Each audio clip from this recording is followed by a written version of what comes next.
Some rounds, colliding of worlds, some people that aren't usually in the same room together. We got Ed here, and we got Felipe here. Just a quick little heel hook, kind of Mikey lock, great little pressure.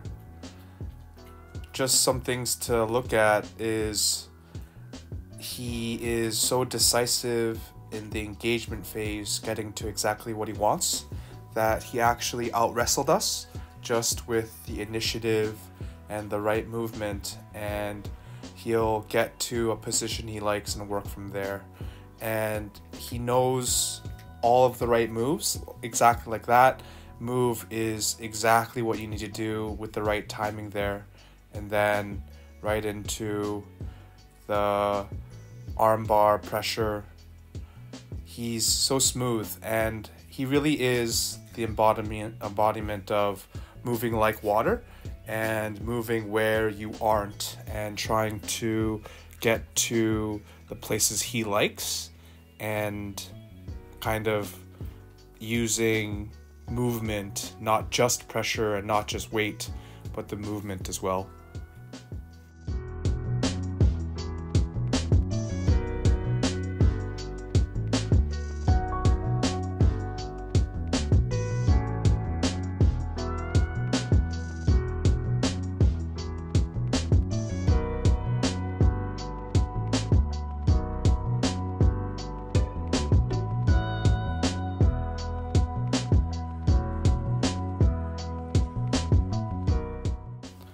He's also really defensively sound in regarding and getting the person back in front of him. So he ends up in his guard a lot of the time and is able to sweep me here, even though I had a good over the head grip.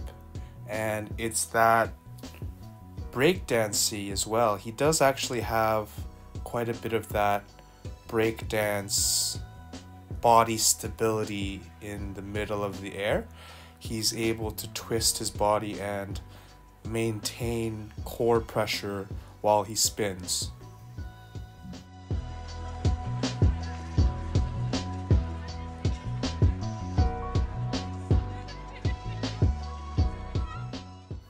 So immediately for me, because we only had 6 minutes and it wasn't unlimited, I was really cognizant on trying to attack more, and since I knew that I couldn't just continue hand fighting, that I needed to launch attacks, I ended up changing levels a little bit, but you were able to counter a lot of the wrestling. So it's tough getting underhooks on you, and even with the double collar tie, you're able to get into good framing position to get your legs away from me. So even though I would count this as a takedown for me, you were in a great spot here to try and kind of crucifix me.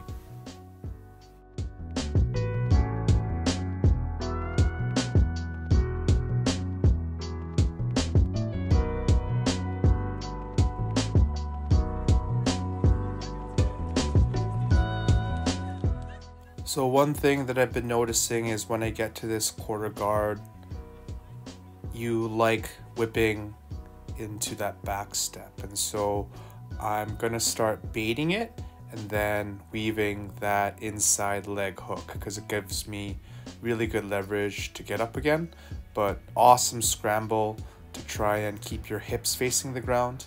Even though I had an underhook, that just was amazing passing pressure and pummeling.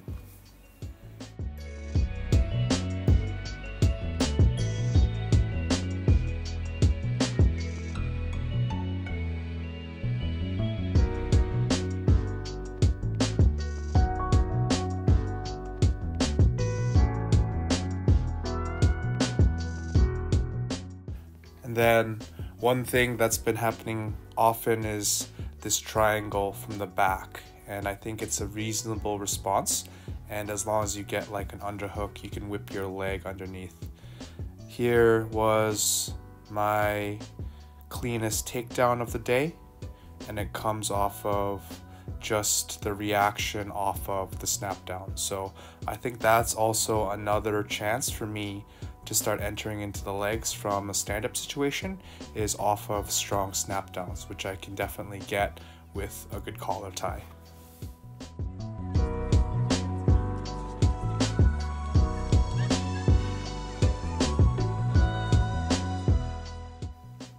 That arm is a really good response to the toe hold. I'm starting to get a little bit too enamored with these underarm grips, because I know if I get my legs free, I can attack arm bars, but I'm being too insistent on that underhook. Great little inversion, but then Ed settles into his game.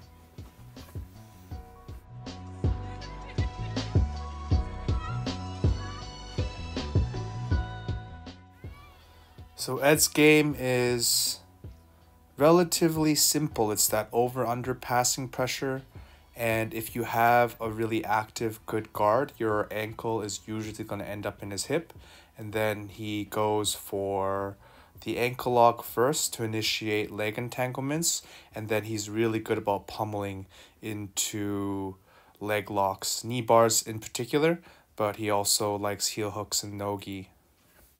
And then the counter to any sort of knee bar, if you do it right, is the bolo. And I see you've been working on that counter roll after getting your knee free.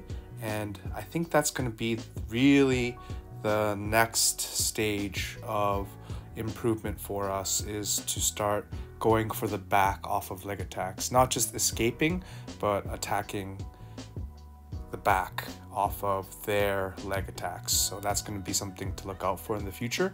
Nikki Ryan has some stuff about that. And then this is just Ed back into the game that he likes, kind of baiting the position that you think you're in a good spot in this kind of over-under position, but then he goes back and forth. And it's tough. It's tough because he goes back and forth. It's that pressure where if you make a mistake, he catches your leg, but if you're not active, he'll pass your guard. Just very clinical. And it's always interesting to see how he matches up against someone else, just to see. It's just really a nice way to roll, because it is quite low impact, that he's not doing any crazy movements or any crazy flexibility, and as long as he can dig that right arm in between your thigh and your groin, or even in behind your knee, is he knows he's comfortable, and he can stave off any sort of submissions from here and then chain together these passes.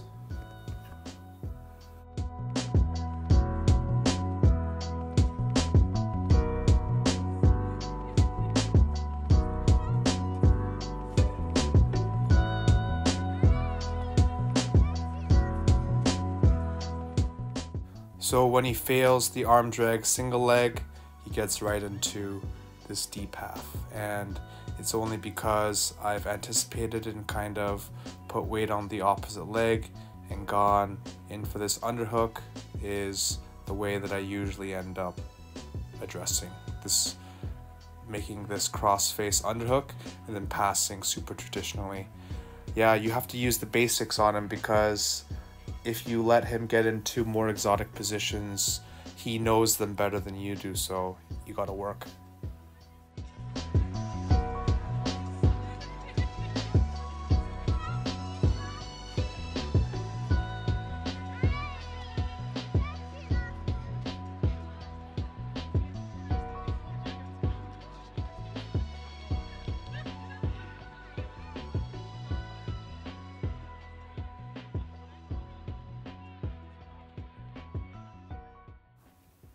He's also truly perfected this guillotine escape, getting onto this far side here.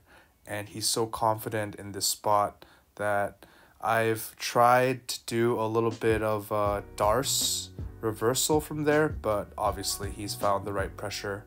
And then here I'm using a little bit of that tricep slicer shoulder lock, but he ends up going for an armbar. can see how he's not too heavy on me, but he's able to stick with his hips on top. I just was able to push his center of gravity over, and then a little bit of good flexibility here, stalling, but I'm able to engage the body lock.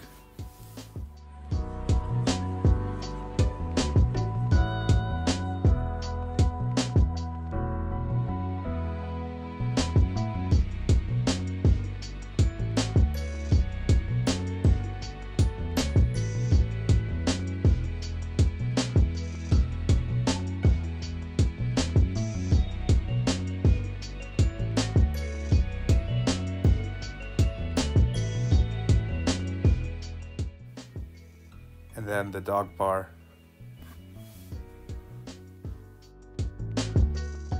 Good thing about rounds is that because I'm looking to do something quick, I take risks like that Imanari roll, that even though he has a really good ability to shut that down, I always go for it just to see.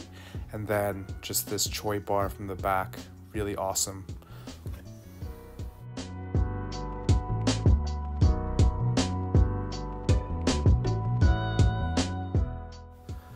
As I was being more aggressive, kind of reinforced the idea where I shouldn't go for your legs, because your ability to sprawl and getting to a good position from that good sprawl is almost too much for me now, so I have to be super careful. Even though I would consider this a takedown eventually, because I'm able to get out of any bad spots and get to you onto your back, but still I have to be super careful, and maybe I should acknowledge that 6 minutes is long enough for me to really start working the snap down first, and then the underhook next, and then finally into any sort of leg attacks when it's really open. Just an amazing little guillotine there. I think I have to be really smart about how I approach over-under, because not just you, but I've been getting guillotined from that over-under position a couple of times.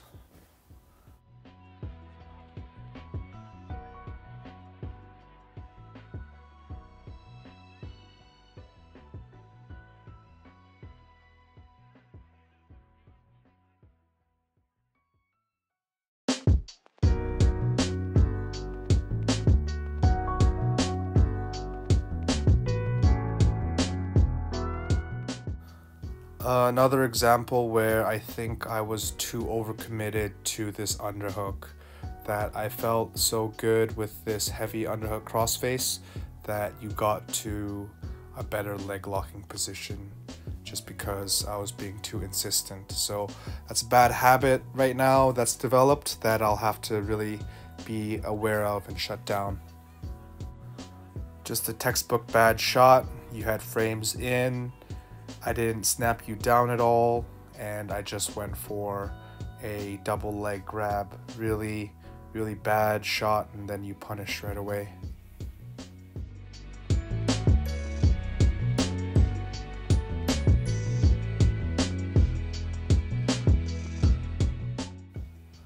Cleanest takedown of the day, just outside single. He opens himself up a little bit to a guillotine, but since his head is so far on the outside, facing the outside, you can't really guillotine him there.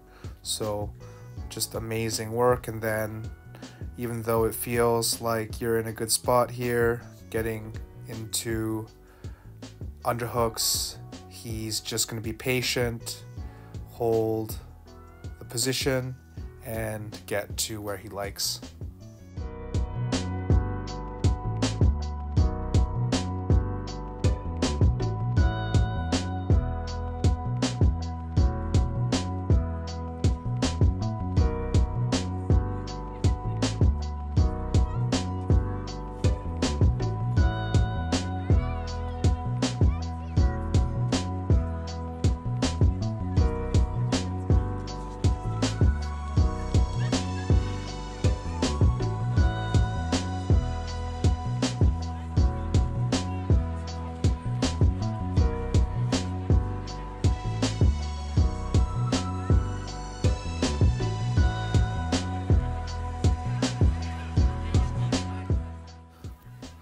An interesting dynamic that's playing out between the two is the inversion as a response to his over-under passing, which is really a good response that I can't do because I can't invert that easily. And then he's going for the knee bar, and as you adjust the knee bar, he's passing. Really nice work getting him on his neck and shoulders and twisting him around, but just some nice spinning judo work. So I actually have seen that maneuver in some judo highlight videos, is that spinning motion to get into turtle. And so he uses that really well. His judo is actually really good. And then into this pass,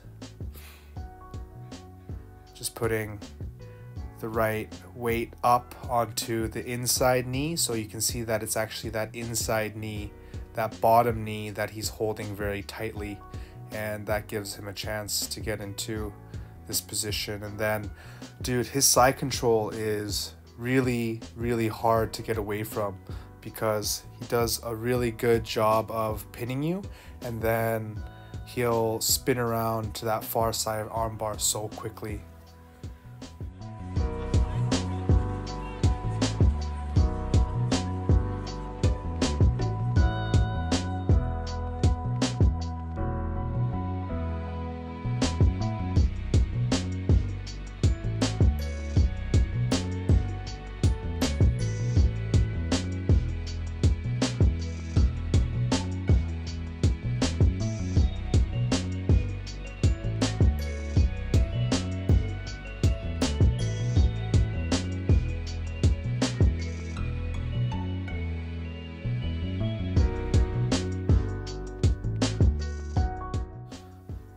Then the one thing that he does is this bicep slicer if you keep your arm trapped. So he has such a great finishing sequence from that arm trap armbar position.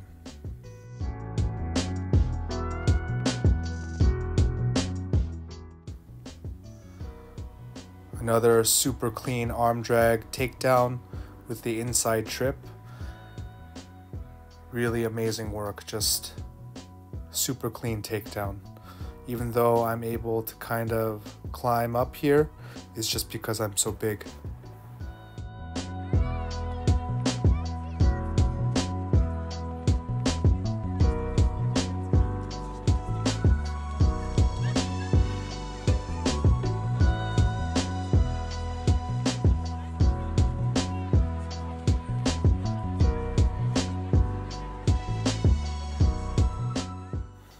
Luckily was able to fight to the stars position, and then as he collapsed onto his side, I'm able to bypass the legs, and then tried to go for the howdy here, tried to go for a north-south choke, solid defense.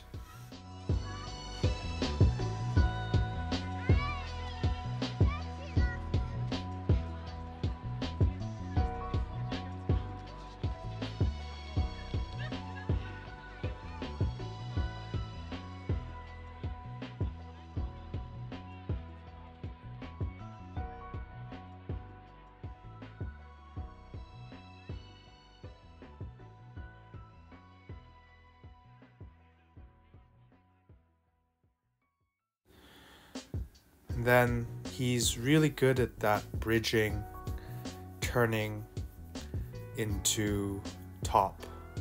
And then he goes for this roll. He actually likes rolling and going for inversions and leg locks a lot, which is kind of new school, which is interesting.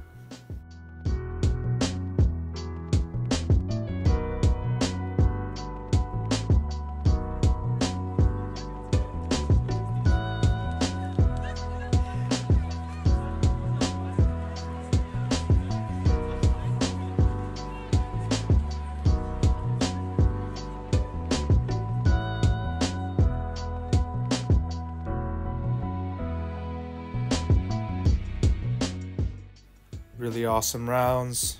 I'll see you both next week.